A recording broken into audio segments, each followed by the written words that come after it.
welcome everyone. I'm Vera Trainer. I'm the Marine Science Director here at ONRC. Thank you for coming to the evening talks. It's nice to see some new faces. I just want to let you know the future talks will be Friday, January 17th at 7 p.m. And it will be Tom Rosmond talking about AI and weather prediction. And it's apparently 11 years to the day from when he gave his last evening talk. So that's a Friday, January 17th.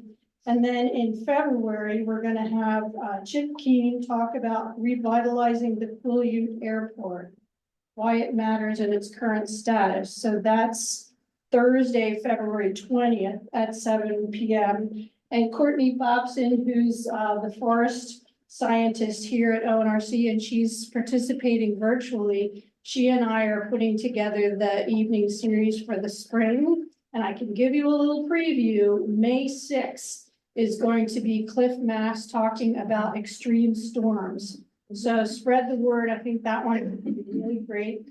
And ask him a lot of hard questions about. Yeah, so we can ask him questions about bomb cyclones and good stuff like that. What was the topic?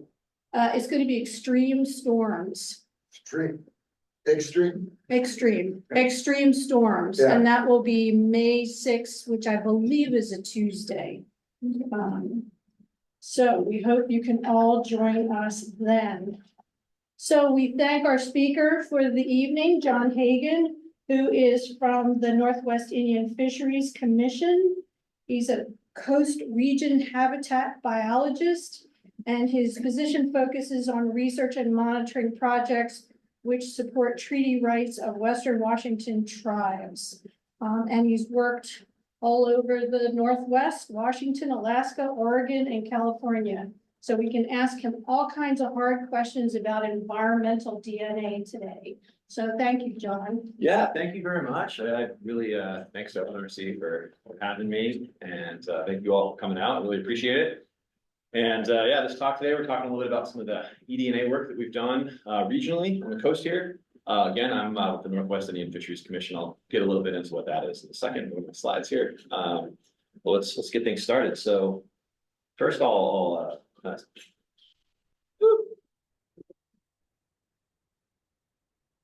aren't progressing. Click. There you go. There we go. You got to click. So just a little background on tribal fishing treaties and treaty rights in Western Washington. In 1974, the Bolt decision happened, which reaffirmed fishing treaties of the 20 tribes of Western Washington, which made them co-managers of the resource and gave them 50% of the allowable catch. That Billy Frank Jr., he was a civil rights activist and the squaw fisherman. He was instrumental in this cause, and there was a time period of history called Fish Wars. A great documentary just came out on it, talks a lot about the struggle to be recognized and have rights affirmed. These are rights that were given to these tribes in the 1800s, but weren't recognized in 1974. So in 74, it changed the landscape of fisheries management in Western Washington. The tribes became co-managers with the state. All decisions were made collectively, and 50% of the harvestable run of fish were given to these 20 tribes. And the 20 tribes there are, I'm not going to read them all out, but 4 tribes whose region we're in right now are Makah, Quileute, Hoh, Quinault. They're the 4 coastal tribes. And that's kind of generally what my work focuses on, supporting their natural resource programs. The Northwest Indian Fisheries Commission was created in 1974 to assist those 20 tribes with their role as co-managers. So we are a technical science and policy support organization, and our job is to help support them through providing best available science, providing policy, backstop, things like that to help them with their roles as co-managers. So Fish Commission is based in Olympia. We have field offices throughout the state that address specific geographic issues. We have a field office here at Forks. Several people from that office are here, and we work with the coastal tribes on issues kind of surrounding coastal fisheries, and in my case, the freshwater systems that drain into the Pacific Ocean. So as I said before, there are 4 tribes on the outer coast of Washington: Makah, Quileute, Hoh, and Quinault. Their 4 reservations are there. All four tribes co-manage their fisheries with WDFW, and this includes monitoring and restoration activities on and off reservation. They're monitoring these fisheries throughout the watersheds in which these fish inhabit. These tribes also are aggressively participating in restoration, which I'll talk about in a minute. And they are partnering and primarily sponsoring restoration projects, again, on reservation on state and federal lands as well. And fish are managed by watershed, not land jurisdiction. And the co-managers, in the case of what we're talking about with freshwater fisheries, WDFW and the tribes, all of their monitoring work and distributions of fish within freshwater systems go into this thing called SWIFTY, which I'll be talking about a little bit at this talk. I'm not talking about Taylor Swift, because I get that question an awful lot. No idea if Taylor Swift's ever looked at SWIFTY, but she should. She'd learn a lot. SWIFTY is the statewide Washington Integrated Fisheries Database, and it's essentially our best collective understanding of where fish are on the landscape. This is what it looks like. The red is where we have salmon data, and the blue is where we have streams with no salmon data in SWIFTY. So the red here is where we have salmon data of all that, and the blue are waters where we don't have that information. So we don't know what's there. It's unmonitored largely, or monitored, and that information is not in its database. So there's a lot of areas where we just don't have information about what fish occupy those ecosystems. SWIFTY is used for a variety of things. It's used for habitat restoration to assess systems where restoration needs to be. It's used for environmental review and planning. Many state agencies, federal agencies, academic institutions use SWIFTY to see what's out there across the landscape. Like I said before, scientific research, academic institutions use it to track fish distribution over time. Collaboration, policymaking, and public awareness and education. It's a publicly available database. It's on the internet. You can go look at it. Same time, as I'm sure many of you are aware, salmon are in decline regionally and kind of across the case area where salmon occur. This decline has been happening over the last 100 years or so, but has been increasing in recent years. This is just a simple graph showing salmon harvest and commercial and recreation catch in Western Washington. There are less salmon for a myriad of reasons, but they are in decline, which is unfortunate. And I'll primarily be talking about freshwater phase salmon in my talk. I'm a freshwater habitat ecologist, so that's my area of interest and expertise. And there's a variety of reasons why salmon are in decline. My area of focus is primarily freshwater habitat degradation. That perfectly cues my next slide. So here's some information from the State of Our Watersheds report, which the organization I work for, the Northwest Indian Fisheries Commission, makes every 4 years. And it talks about kind of the state of these resources, these important resources. As you can see on the left, this is the coast region, which extends from Cape Flattery down to Grace Harbor. And 86% of monitored streams in this region are impaired, meaning they don't meet temperature or dissolved oxygen minimum criteria, meaning they're too warm. They don't have enough oxygen, which is what fish need to survive. And likewise, with barriers, we have more barriers in place than we have corrected. And so barriers are a huge issue for fish. Salmon are anadromous. If you don't already know this, salmon are born in freshwater. They small, go to the ocean, become adults and big, and then they come back and spawn in the same place where they were born. So movement throughout these watersheds is critical. Different parts of their freshwater life history, they're using different parts of these systems. So their ability to move through these systems unencumbered by things like culverts, dams, things like that are critical for their survival. So having lots of barriers across the landscape is not good for salmon. Likewise, warm water void of oxygen also is not good for salmon. And so the 4 tribes here on the coast are aggressively addressing this issue through habitat restoration, enhancement. To them, it's absolutely the utmost importance to have these fish endure. And so as you can see here, this is some data from the RCO, the Washington State Office of Recreation and Conservation, who administers funds for restoration across the case area. These are all of the restoration and monitoring and maintenance and they're all listed there, types of projects that are happening to enhance and restore salmon habitat. And on your right there, that's information about the tribally initiated project. So the tribes have have spent millions and millions of dollars on restoration. And they have completed a large amount of restoration projects, more than any other agency or group in the region. And that's one of the great things about this region is we have 4 very dedicated tribes that are doing really incredible work to help restore these systems so these salmon can continue to live.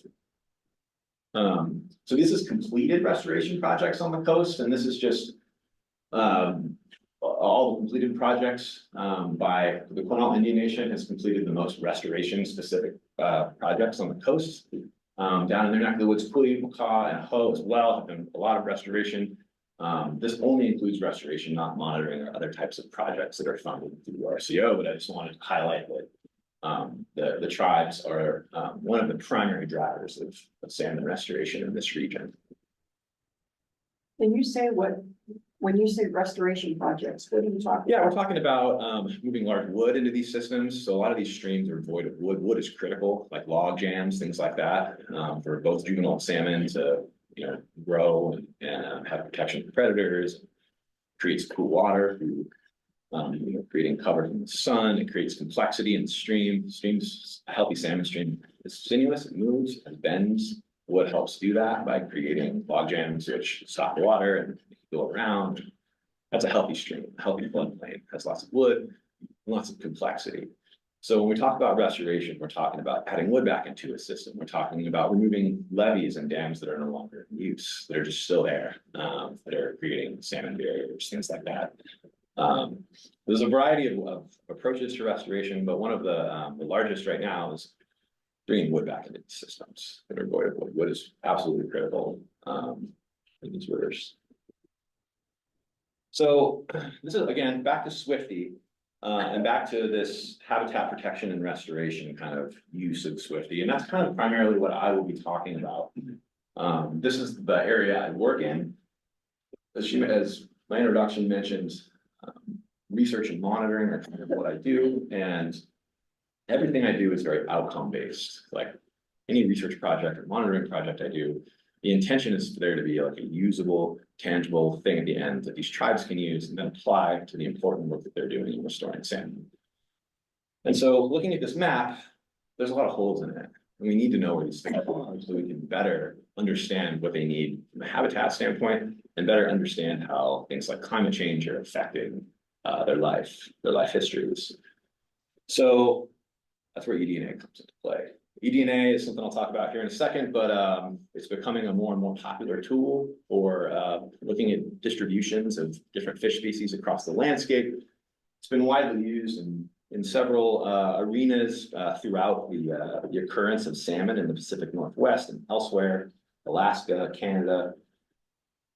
But what is it? You might be asking yourselves, what is environmental DNA or eDNA? You probably heard people talk about it. Your friends at school, maybe it's been in a movie. Just kidding. So everything has DNA. Everything that's alive has DNA, including all of us in this room right now. All eDNA is DNA once it's left your body and entered into any sort of environment. There's eDNA in this room right now. If we all left and we came in here and did a terrestrial eDNA survey, we would find all kinds of Homo sapien DNA. And so eDNA is anything released from the environment. In the case of fish are swimming through a river or the ocean or a pond or a lake. And they're shedding scales, they're shedding feces, they're shedding all types of sperm, eggs, remnants, all different types of things are coming off their body, entering that environment that contain DNA. Living organism can shed thousands and thousands and thousands of bits of mitochondrial DNA in any given second within an environment. Fish, it's really nice because they're in a contained stream in a water column, and that DNA is in that water column for a period of time after they've exited it. So what we do, here's a nice little graph that our friends at UW made, a little workflow. So you have fish in a waterway. Imagine the fish swimming around over here in the Bogashil or Soldock or Kalala. We come in, we have these fancy pumps that look a little different than that now. This is kind of an old slide from kind of the version 1 of my eDNA work. We're able to filter water through these little fine particulate filters, and it captures it. The particulates on these filters are so small, they actually capture eDNA fragments. And we take those filters and we put them in some sort of desiccant, and then we send them off to the lab and then they extract those DNA particles. And they do one of two things. They do a qPCR, which is a quantitative PCR, and that is a species-specific assay or approach. I'll try not to use too much genetics jargon. A species-specific approach where you tell the lab we're looking for Chinook, and they magnify all the DNA on there, and they say, yes, there was Chinook among the DNA we found on that filter. That's how eDNA started. That for a very long time was the most common approach. Maybe some of you have heard of PCR. It's the same kind of thing for COVID tests, things like that. It's very simple and straightforward. Now, metabar coding was in its infancy a few years ago, but has really our confidence in that information has really expanded, and it's become just as the confidence we have in that information is just the same. And that metabar coding is all the DNA fragments on that filter are extracted and magnified, and then they're run through a huge catalog of hundreds of thousands of different species, and you're able to see everything that's on that filter. So not just the salmon that you're interested in, you're also seeing sculpin, you're also seeing cutthroat trout, and you're also seeing all kinds of different fish that are living in these environments, as well as invasive fish that might potentially be there. So it's a useful approach because salmon are our focus. What we're concerned with is assisting these tribes in restoring their salmon runs. But there's a lot of other fish species that can give us information about salmon habitat. They're species that we consider indicator species. So if they're there and we detect them, that's a good thing for salmon habitat. And then there's invasive fish that aren't supposed to be here, but are here for any number of reasons. And if they're in the system, they maybe eat salmon, or they eat the things salmon eat, and they can be bad for salmon. So we have primarily been doing metabar coding over the last few years. It's been a really useful approach. And I also should mention, when I say an assay or a DNA library, they are taxa sets. So you choose, do you want fish? Do you want terrestrial mammals? Do you want macroinvertebrates? Do you want avian species? So it's not everything that exists. They're sort of split up by taxa set, and we are doing primarily the it's called MyFish. You use the 12S approach to metabar coding if anyone's interested. And again, it's useful. Community composition is what we call metabar coding in biz, and that information, again, from a habitat standpoint specifically, is really useful. This is what we do when we contract a lab. I'm not a geneticist. I'm not processing these samples myself. We have a lab that we have on contract that does all this work for us. They do some of the biometrics on the back end, and then I do a bunch of the QA/QC back end. Talk about it. So eDNA has been tested time and time again in the literature and compared against traditional fish capture methods. Like electrofishing has been the standard for many years to see where fish are across the landscape. This is a study that came out a couple of years ago by Brooke Petaluna Forest Service, just showing that eDNA is actually more efficient than electrofishing. Electrofishing can be and has been a very useful tool in seeing where fish are across the landscape. Maybe everyone doesn't know what electrofishing is. Maybe I should explain what that is. Electrofishing is a traditional fish capture technique where a low amount of electricity is applied to a stream, and the fish basically become incapacitated momentarily and essentially pass out and float to the top. And then somebody comes with a net and scoops them up, puts them in a bucket, and adds a fish sedative. We use this stuff called MS-2, which makes them anesthetized. And then you can pick them up and look at them and speciate them and pull scales off them. And Columbia River, they put pit tags in them, things like that. That's what we've done for the last 40 or 50 years or so to see where fish are. And it's useful, and it still is useful. eDNA isn't a silver bullet. eDNA is a useful tool. Electrofishing, you're actually handling specimen, and you're able to actually pull scales off of it. You're able to find out a little bit more information about life history potentially. But electrofishing is invasive. Fish die from electrofishing. Lots of fish. Like it's very stressful on fish. More and more studies are finding that out. It also is relatively inefficient during different conditions. If the water's too warm, it's extremely inefficient, more dangerous. If there's too much alkalinity in the water, it's too conductive and becomes dangerous.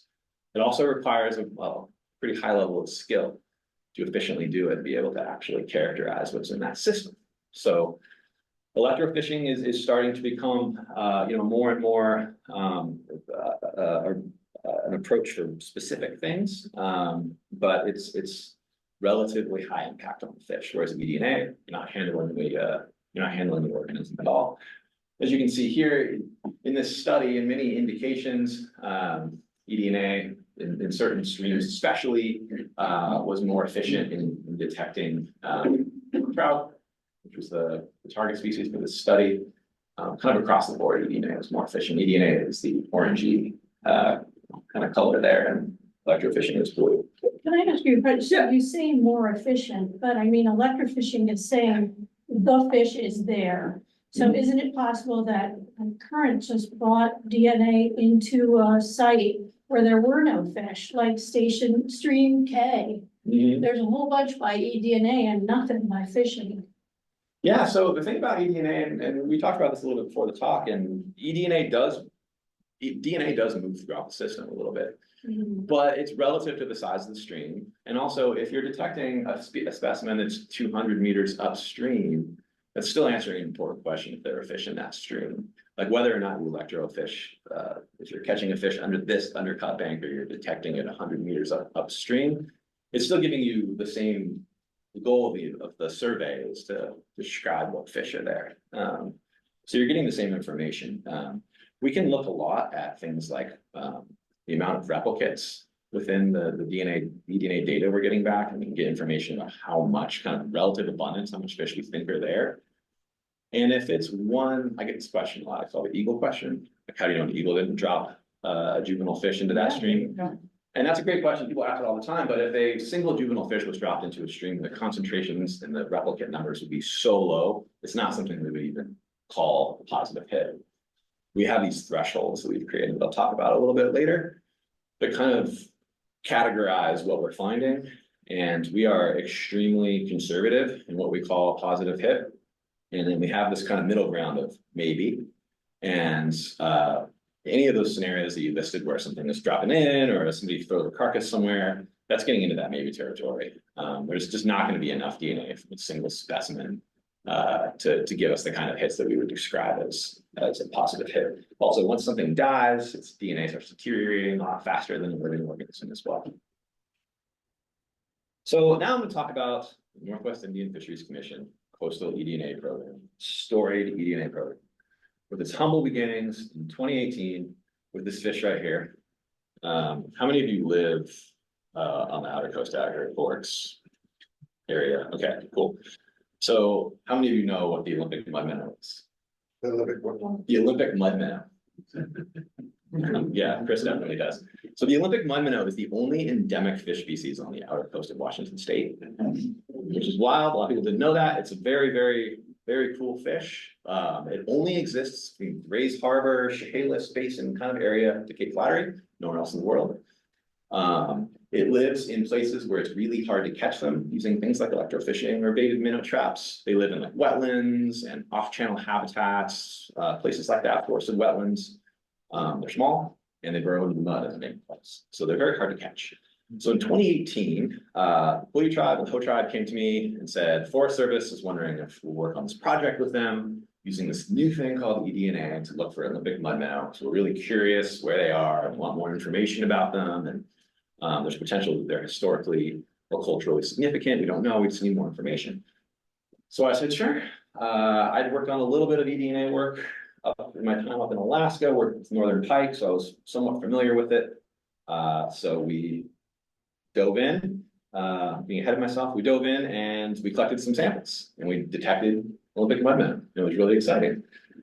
And so as I mentioned before, my job is to create science support for these tribes. They said, hey, research and monitoring guy, can we use this for salmon? That'd be cool. And I was like, we can use this for salmon.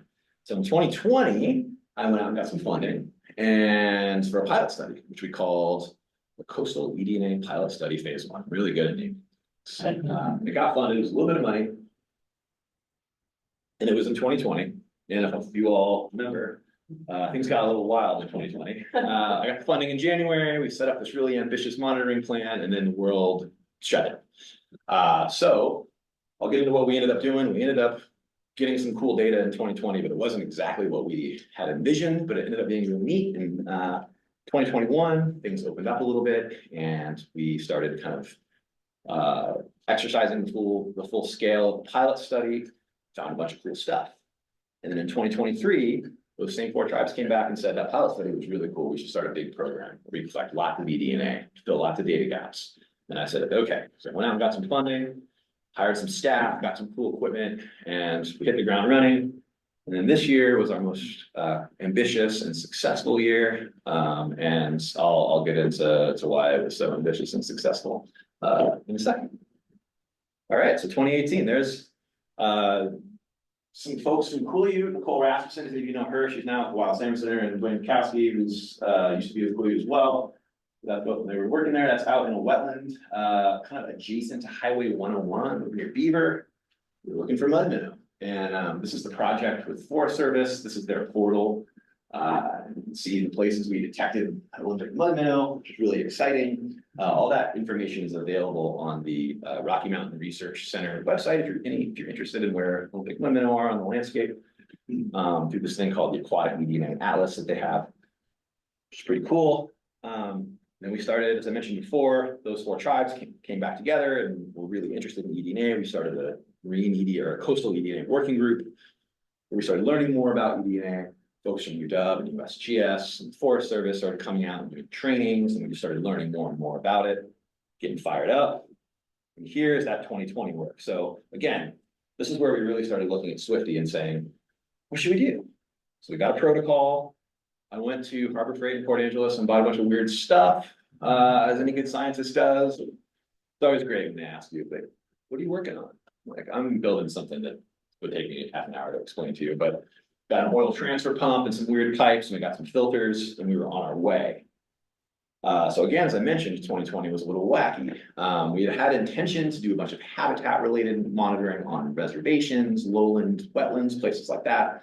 Didn't work out, but what we were able to get was an Olympic National Park research permit, and they gave us an exemption to go into the park when it was closed and collect data.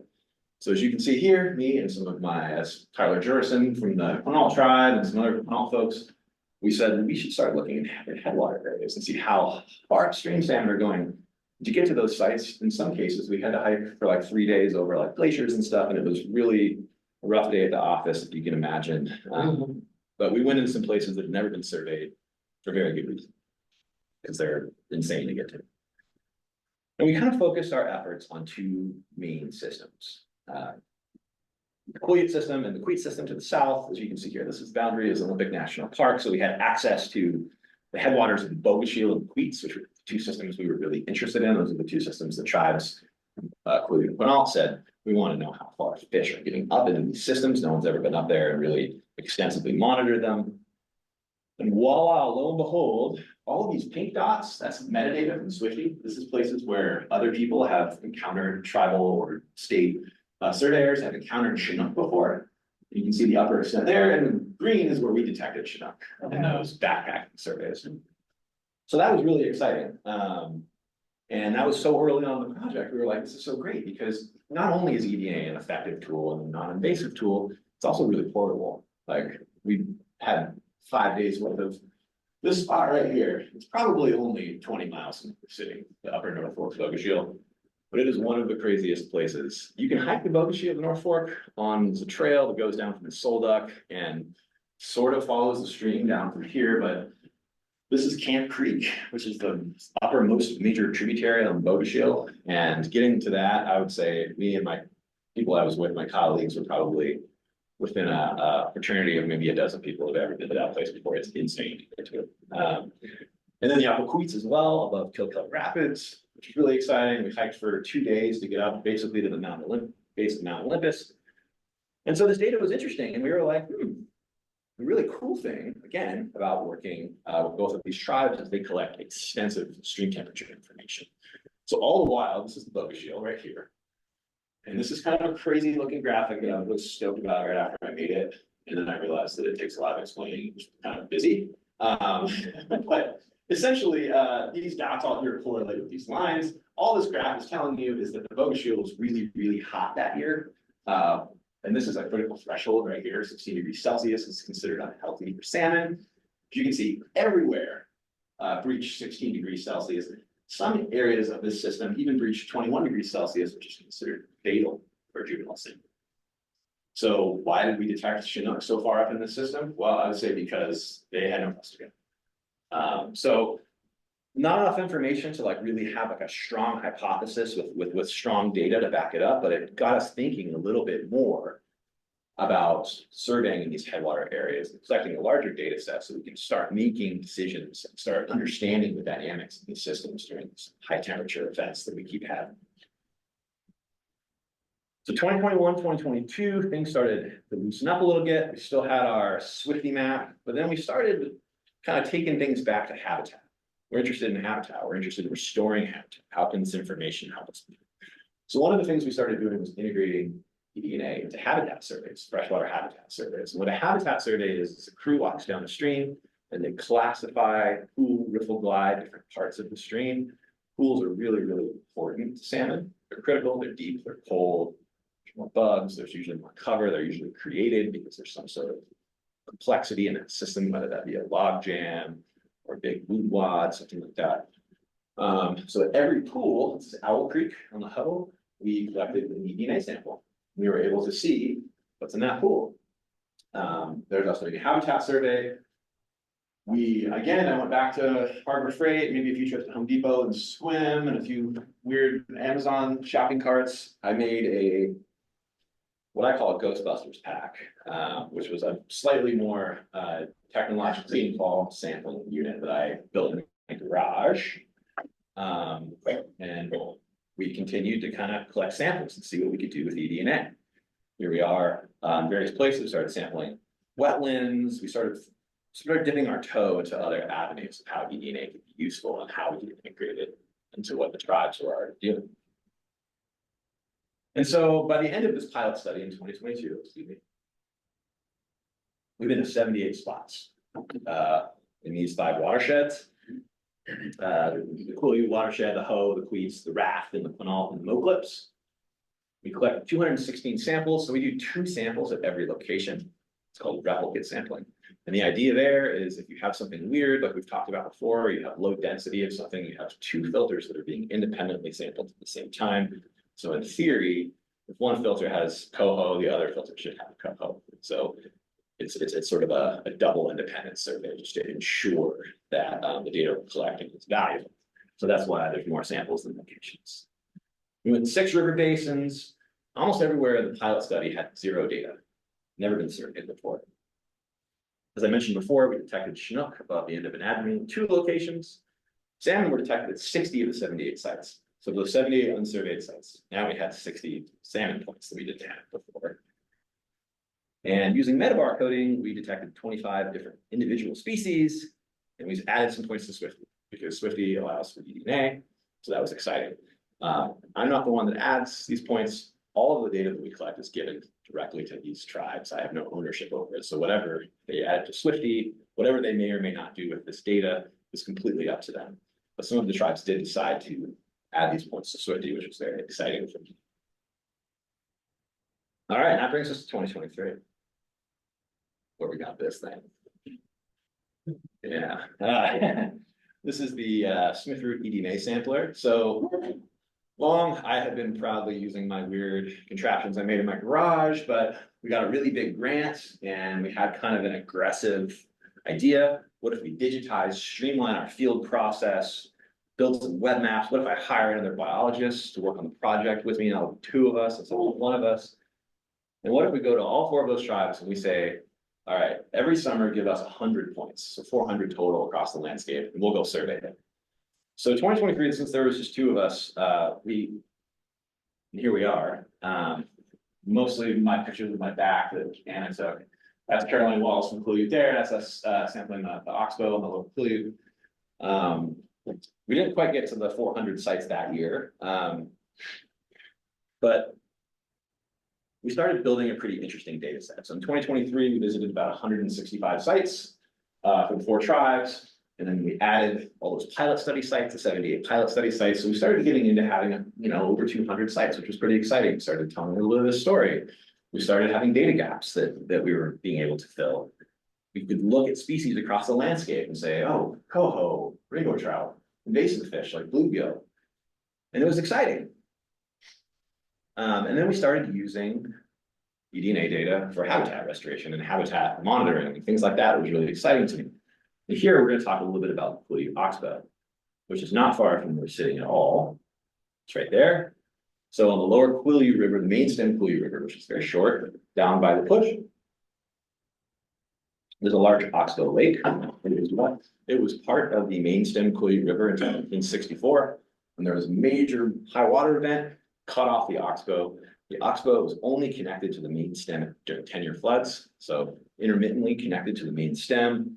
As part of the master plan for some of the incredible restoration work that the tribe down there is doing, they were interested in the potential to reconnect this oxbow to flood mitigation, to create more habitat for salmon. There's some incredible habitat in there, and eventually reconnect them. And so in 2022 and 2023, we did metabarcoding, and this is where things get really exciting. So in 2022, we found all kinds of cool stuff in the oxbow and some not so cool stuff. We found pink salmon, we found bow salmon, we found cutthroat, we found lamprey. But we also found northern pike minnow, bluegill, and brown bullhead and yellow bullhead, which are not supposed to be there, but are in Dickey Lake and Lake Pleasant and some of these other lakes, and they're known to be in the system, but we didn't know them here. So we found invasive fish and salmon, and then in 2023, we went back and we only found invasive fish. We only found northern pike minnow, we only found bluegill, we only found bullhead.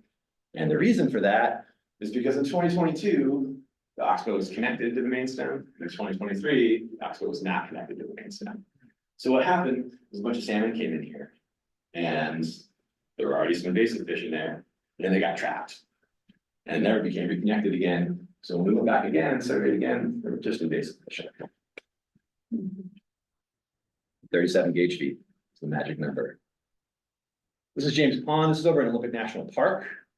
Likewise, we did some surveys, some multi-year surveys there, and found some information about species distribution, and found a lot of Olympic mud minnow in that reach. It was thought to not hold salmon because of some fish passage issues, but we found in different flows, it does become reconnected. And there's some great potential for some salmon habitat there with some restoration. So working with the Olympic National Park and the Quilly tribe on this, we've continued to survey this as well. And we're continuing to see what the dynamics are like in James. And James Pond is a big deep beaver dam.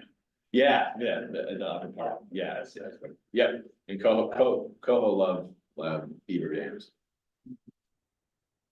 They do. All right. Here's us with our little yellow backpacks. All right. Now we're getting into 2024, which is this year. This is the big year. Me and Anna are still there. What if we hire more people? What if we get a field biologist or 3 technicians? What if we tell every tribe 140 sites, each tribe? Now we can do it. There's 6 of us. And this is our crew. Let's give them some names. Eric's right there. Eric Scott, he's our no longer seasonal. He's just our field biologist now. Here's them. They saw a variety of landscapes. They were up in headwater areas. They were thrashing. They were walking on long walks on the beach. There's us in Fleetchy Creek down in Queets. And they were able to collect a lot of samples. That's what they did last summer. About almost 500 across the landscape. And this is our fully digitized database. This is how we keep track of where things are. This is how we keep track of what filter belongs to which site. We started using barcodes. It got really cool. And so this is all the sites that the tribes requested. And this is what we actually did. It wasn't quite 140 per tribe due to some issues with access, things like that. I should also mention every single place that we sample, we have permission to be there, whether that being a permit from a state or federal agency or tribal lands. We don't ever trespass or ever go anywhere that we're not allowed to be. And so that's an important thing to put. All of this is our locations that have been cleared. But mixing what we did this year, what we did in 2023, what we did during the pilot study, we're at about 700 sites across the landscape now. So those are 700 locations where we didn't previously have any information. And so what we're left with after a huge season like that, it's a bunch of genetic data, a bunch of field data, a bunch of species data, basically just 3 databases all sitting in my computer and me staring at them. They all need to eventually coexist in one place so we can have spatial and temporal information from all of these fish surveys in one spot. So we brought on a consultant to help me build a giant R package, which if you know what R is, it's a statistical modeling language that's a lot of fun. You know, that you use for a year or so in grad school, and then you'll think about it again for 8 or 9 years, like in my case, and then you open it up and you're like, ah!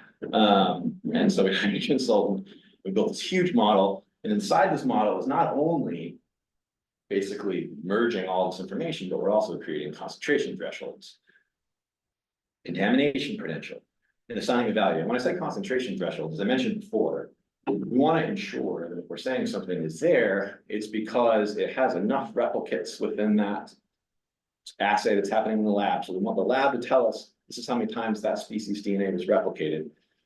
And if it's a low number, it's not given a yes, it's there.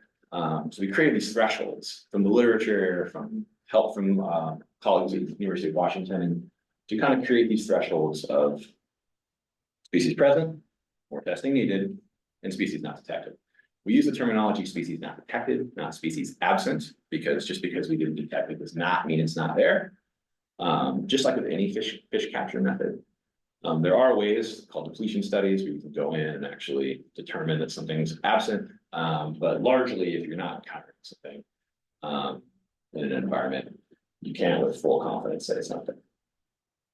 And then we ended up with this great map of all these different species across the landscape, where they are. You know, here's an example with coho. Again, as like I said, we've got information about fish species that we had very little information about because they're not monitored at all. Lamprey, Olympic mud minnow, we ended up with this huge kind of repository of mud minnow information. Bluegill, which is an invasive fish. This is everything in our index, what we call it. These are all the fish that we basically have determined are present across the landscape and meet our concentration threshold. And this here is how many sites we detected per species and how many river miles of Swifty could potentially be added to those tribes, depending on what happens with the data. And so 337 locations we detected coho at 60 miles upstream, on down the way. And there's a lot of exciting fish species in here as well that, that we had very little information on, like beaver populations, as well as invasive fish. And we even detected some non-fish species, which are considered bycatch. So non-fish species that are commonly associated with fish species are sometimes included in these large kind of libraries of fish species. And it's called bycatch. And sometimes you get information about things like our one American black bear hit we had. One of those things when you're processing data, you're like, Ursus, Americana, what? River otter, things like that. So that's our eDNA program. In kind of a nutshell, again, to thank the 4 coastal tribes would be selling their contribution short. I mean, they led this work completely, and have had the foresight and understanding of how this information can be used in the landscape to send me forth and encourage and support me in doing this work. The Fish Commission team, Eric, who's our crew lead, has been absolutely outstanding. We had 3 outstanding technicians as well, and Anna, I mentioned before, who also runs the lead entity. If any of you are familiar with the Pacific Coast lead entity, that's the other hat she wears, commission. And we have a great relationship with the eDNA Collaborative at the University of Washington, as well as state and federal agencies that are out in the landscape that we coordinate with for things like access and things like that. And this project is funded by OceanKind, which is a philanthropic group that funds research that affects vulnerable indigenous communities, like Northwest tribes. So, are there any questions? All right, let's start back there. Yes. How long after fish leave the stream and Great question. Okay, we talked about this a little bit earlier too, and so there's a lot of literature out there, and there's kind of a whole subdiscipline, the eDNA, that kind of studies how DNA moves around the ecosystem. We're really lucky that we're working in these really well mixed streams here that are typical of salmon breeding. So the way I have it set up is we break it down into order. So streams have orders, fifth order streams, like a big, like the Quileute or Ho, big main stem stream. And then you go up the orders. A fourth order stream would be like a large tributary, like South Fork Ho. From there, a first order stream is the smallest first stream that's draining from rocks up and down. So the fourth and fifth order streams, we say we have about a kilometer, is what we say, is kind of like we call it the spatial buffer, like the distance that DNA is likely traveling in a typical salmon stream. With smaller tributaries, it's more like 200 meters.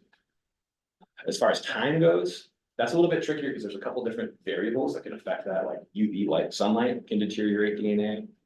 Heat, temperature can deteriorate DNA. But generally anywhere from a few days to, at the longest, maybe 2 weeks. In a river. In the ocean, it's a whole different ballgame. Yes. About the invasive species. Yeah. Is there any indication of how they got there? Because. Yes, 100%. Every single invasive species that we've detected has come from a historic stocking event. That's what I was gonna ask. Yeah. Historic. Yeah, so, Misguided. yeah, in like the 40s and 50s, again, misguided is a great way to put it. They wanted to have recreational opportunities for anglers. And so they were like, people love bass, people love, bluegill, and they can live anywhere. We see that in the Columbia. It's a perfect case study. The Columbia is filled with, people who are out here from Wisconsin. They're like, I didn't realize I'd be walleye fishing again, living in Oregon. Yes. Two questions. Yeah. Can you differentiate between like body type or is it just? Great question. No. Can you repeat the question? Yes, she's asking if we can differentiate between run type. That's a great question. No. So run type is stored in a fish's genetic material in the nuclear part of the DNA, the nucleus, which we're detecting mitochondrial DNA. Which only just gives us species level information. We can use sort of inference, like as far as like timing when we're detecting that fish to kind of have some really good guesses about run timing, but largely we don't make those types of distinctions with eDNA data. We're not able to. There's a lot more of it. There's tons and tons and tons of it. Fish shed very little nuclear DNA. But eDNA is a rapidly advancing field, like insane. Like in the 5 years, 7 or 6 or how long ago was 2018? 3 years ago. Since 2018, 6 years, in the last 6 years, eDNA has like metabarcoding wasn't available really in 2018, and now it's more widely used than qPCR on fisheries monitoring across the board. So eDNA is moving really quickly. Part of my job is to kind of keep my ear to academia and see how the technology is moving and how we can integrate that into what we're doing, our tribal work out here. And so there's a lot of movement for things like CRISPR and LAMP ID, which are things that I don't understand super well and can't explain to you on a technical level. But these are technologies that are able to detect nuclear DNA within a river system and say this is a flawed chinook or a spring chinook or a steelhead or a rainbow trout. That's one of the most unfortunate things about that species. No, because they're both Oncorhynchus mitis. They're the same thing. They just have different life histories. So genetically, rainbow trout and steelhead are the same thing. But that does exist, and it is being used. California is really forward thinking with their eDNA applications. And in the Sacramento American River drainages, they're using this LAMP technology. It's called Shakespeare, I think. It's this little tool that they go and they soak this like sensor for a very long time, and it's able to detect nuclear DNA, and then they're able to go back to the lab and they're able to see the Greb1 mutation within spring chinook, which is super cool. And the applications for that would be awesome. But that type of technology isn't available to this point. But 5 years from now, we might be using that kind of thing like gangbusters. John, I think we might have a few questions online, perhaps. We do. Okay. Yeah, we have a couple questions online. The first one is, who all has access to the data? The park, WDFW, Salmon Coalition, maybe others? No, the tribes are owners of this data, and who they share it with is 100% up to them. I'm merely collecting the data, post-processing it, and then giving it to them. So each one of those 4 tribes, it has 100% ownership over that data, and how they disperse it is their decision, not mine. Gotcha, great. What's that? Only their data. And only each individual tribe's specific data. Yes, not as a whole. Yes. Gotcha. And then there are several questions from Al. Al, I'm wondering if you would like to unmute yourself and ask them. If not, I can certainly ask them for you. No, that's totally fine. Can you hear me all right? Yeah, sounds good. Amazing. I had like 6 billion questions, but then I thought I should probably pull them down to something manageable. So my first question is in regards to the state of our watersheds map. You had the 2016 and the 2020 versions. Yeah, and it well, I guess the kind of the first question to this is what order streams are you monitoring using eDNA primarily? We are primarily doing, I would say, second, third, and fourth order. Main stem systems can be a little tricky for a variety of reasons, but you're detecting everything that's within that system. So when you have like transportation corridors essentially for salmon, it's not as useful. I mean, it is useful in some instances, but we're more interested in areas that are critical to different life history stages of these fish. So we're really interested in like spawning and tributaries. Right. So we're spending a lot Cool. of Okay. So time. does that, oops, sorry, it's like lagging.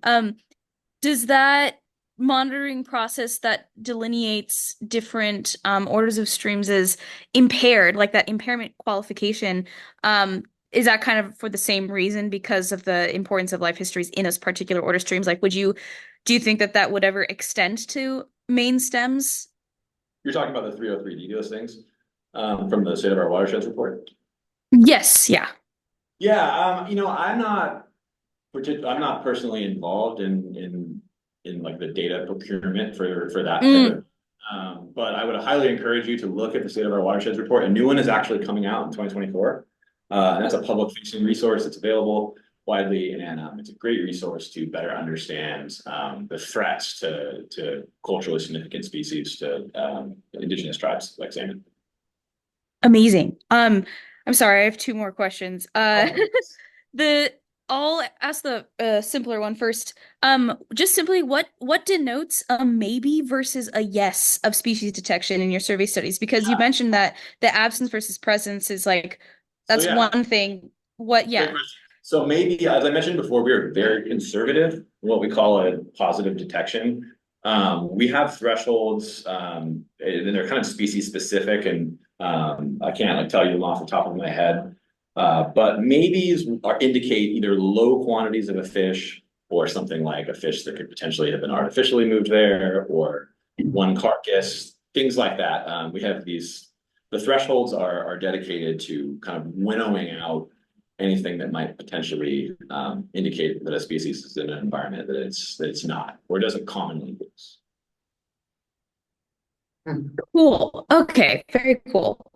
My last question is just regarding the accessibility and entry for eDNA. So I'm one of the biological techs for the DNR, and for our status and trends and validation and T3 watershed experiments, we use electrofishing exclusively.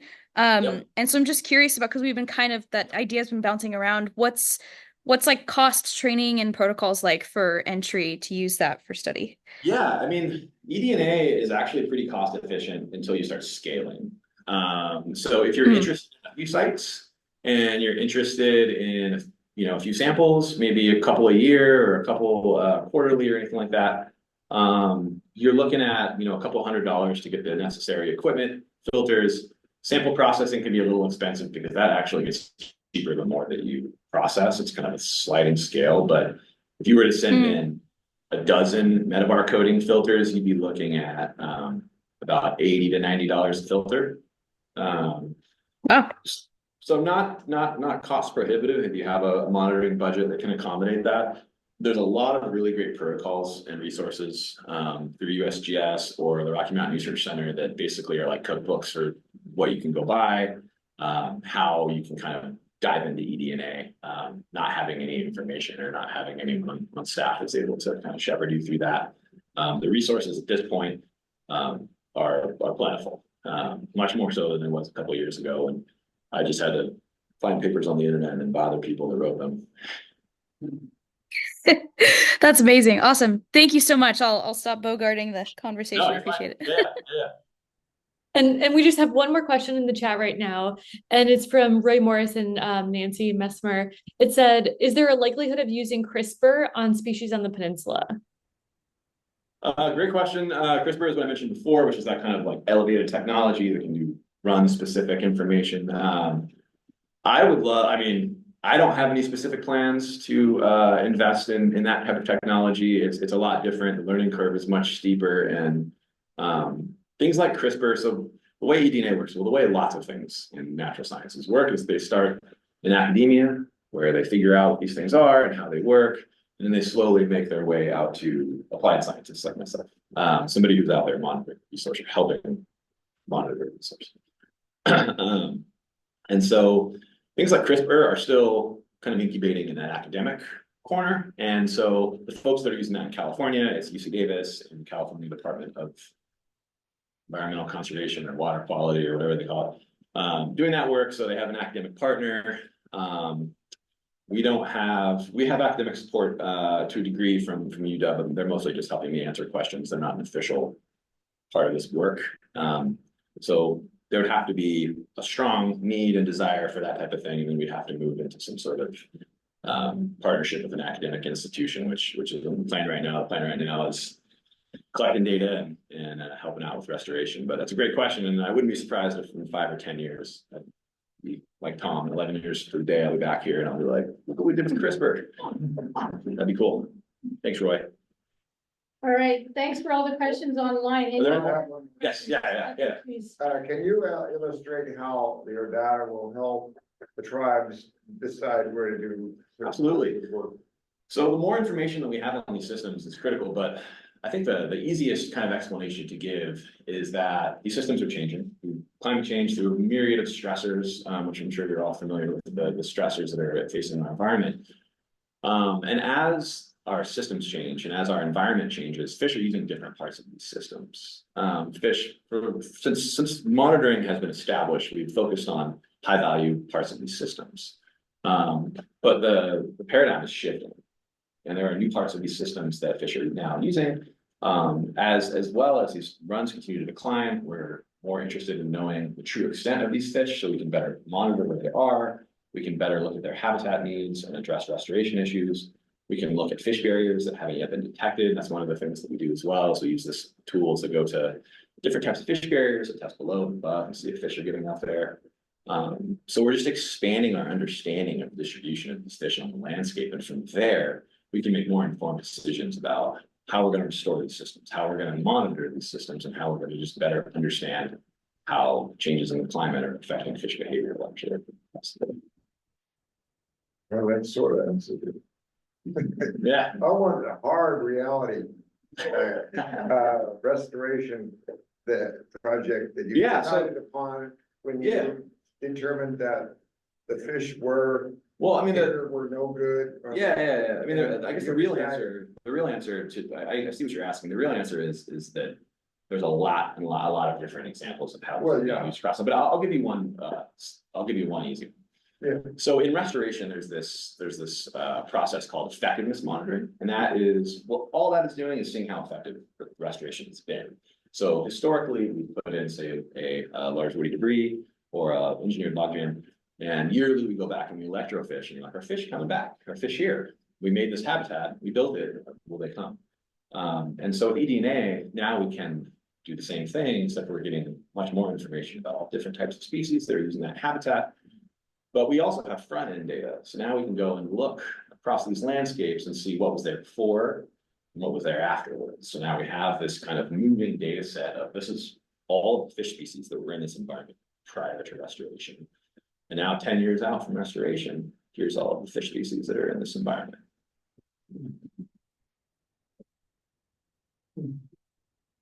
They got 27 of those diversion jams on the Fish River. You know, 27 of them about 4 or 5 years ago. And they're holding almost as far as I have, most of them are holding. And it'd be interesting to see how that affected the fish stock.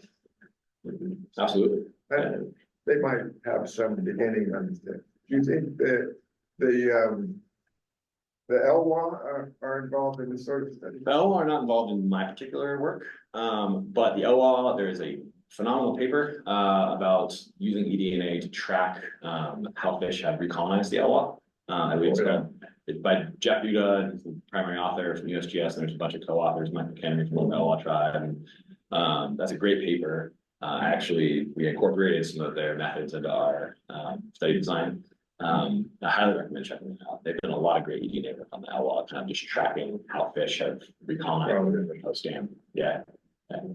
Yeah, Chris, sir, would there be any way to use the eDNA to see how many fish were in a particular location, like before and after? Yep, so qPCR, as I'm going back to that early slide where I talked about the two different ways. qPCR is kind of quantitative in nature. It's single species, so you're able to look at number of replicates of a certain species DNA, and you're able to kind of make some, we call it relative abundance. So it's not like there's 50 fish here, but it's like there are somewhere between 50 and 100 or 10% more. yeah, you kind of bin it essentially.